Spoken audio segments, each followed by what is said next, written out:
If you would like to keep up with what this hawk is doing, I'm going to be putting up a video in a few weeks about what she has been doing and what she has managed to achieve over a few weeks. Oops. Well, better late than never, I guess.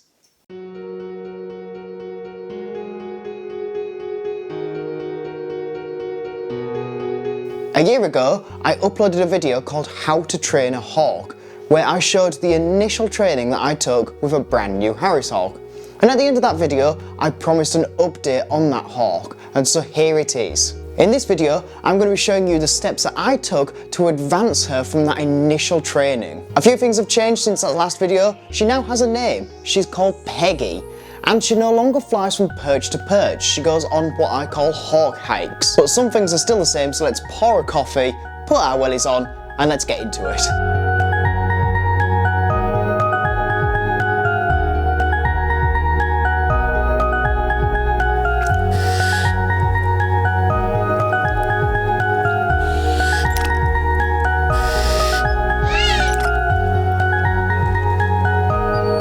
Harris hawks show a behaviour called following on. Not many species of bird will do this, but Harris hawks are excellent at it. And what it means is that you can take your hawk around a set of woods or around the edge of your flying fields, and she will just jump from perch to perch or tree to tree, following you wherever you walk. It's kind of like taking your dog for a walk, but if your dog was up in the air. But how do you actually train your hawk to do this? Well, first of all, your hawk has to be confident flying free, and she has to be comfortable flying to both your glove and to other perches. And that was the stage that I got Peggy to at the end of the last video, but she has since gone through a really tough test. She managed to do her first display.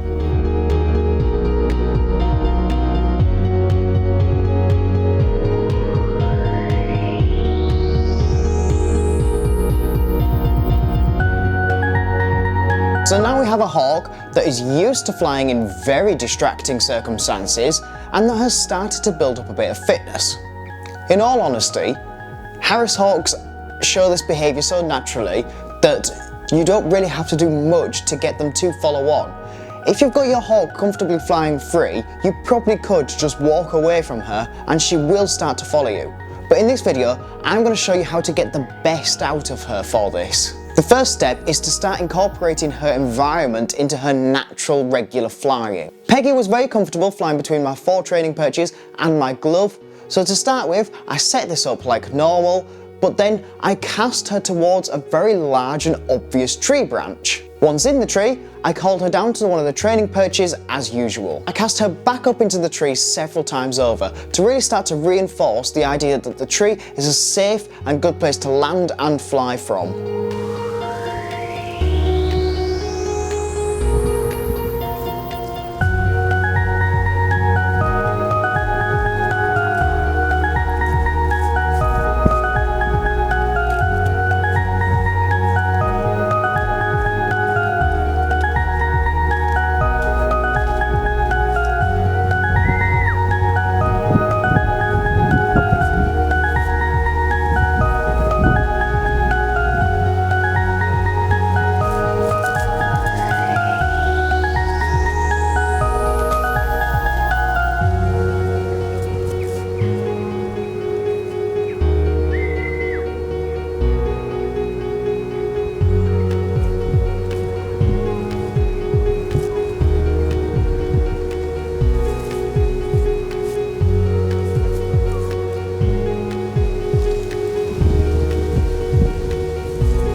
The next day, I only placed 1 training perch in the field to act as a starting point. I called her to my glove and then cast her towards that large tree branch that we'd used previously. I then walked past the tree and called her to my glove.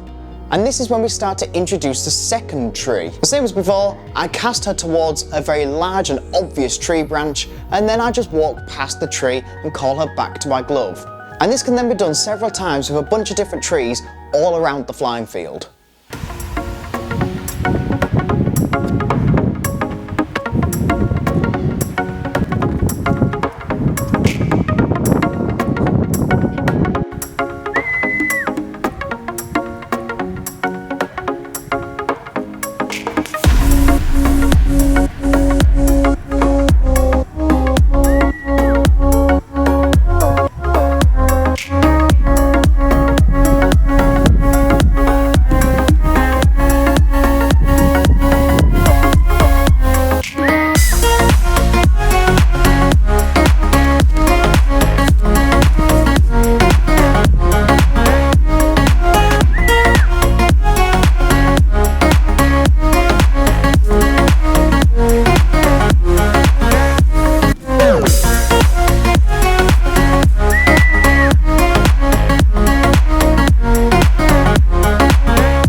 point, she's really confident using the trees and the rest of her surrounding as perches rather than just those training perches. So it's time to really start reinforcing that following on behaviour. To begin with, I cast her up into the really obvious large tree branch, and then I walk over to the next tree and stand next to it. But I don't call her this time. I waited for her to take off herself, and then I watched her fly from the first tree over to the second. As soon as she lands in that second tree, I show her a massive food ward and give her that whistle signal. Now it's really important that you do these steps in quick succession. If you don't, then she won't be able to associate having that big reward with the fact that she's just taken off and flown on her own intuition. After doing this for a few days, she really started to understand that she didn't need me constantly encouraging her in order to fly and seek me out all the time. And once that was routine, I stopped giving her a massive big reward for it and ending the session, and I started just give her a little reward, so then I could cast her back into the tree and do it again.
Is generally the gist of it.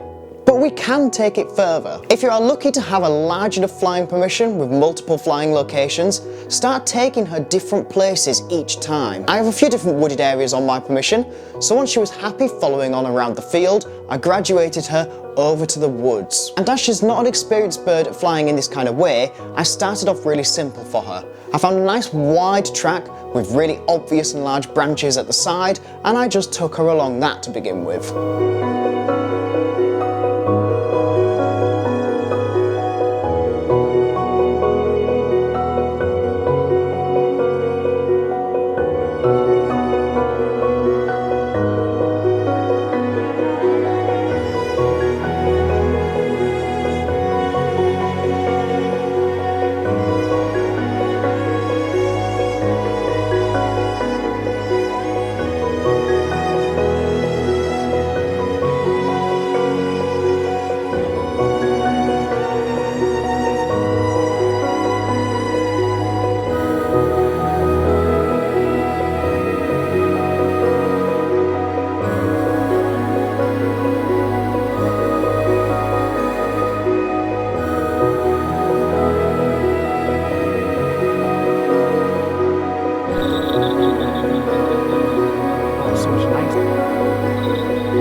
But this is where you can really start to build her up.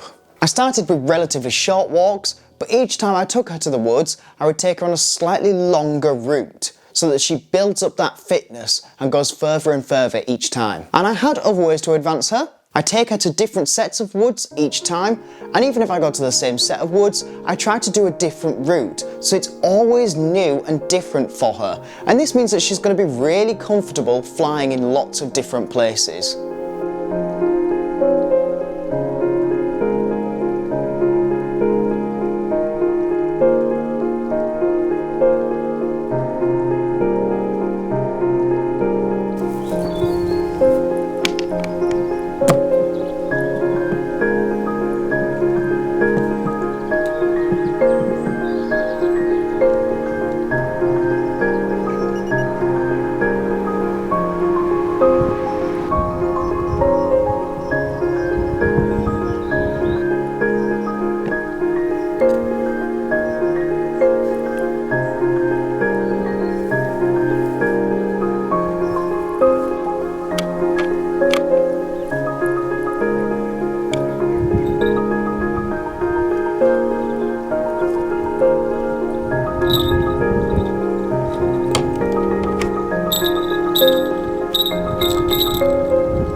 And I've now got her to the point where I can comfortably walk quite far around the woods and have her just following on before I even have to give her a reward. But the most important thing is that I'm having a lot of fun with her. I'm really happy with what Peggy has achieved with me over the past year, and I'm excited to see how she's going to keep advancing in the future. If you would like to keep up with what Peggy's doing, then make sure to subscribe. If you have any questions about this video, then leave it as a comment and I'll do my best to reply. If you enjoyed it, make sure you like it. And as always, thank you for watching.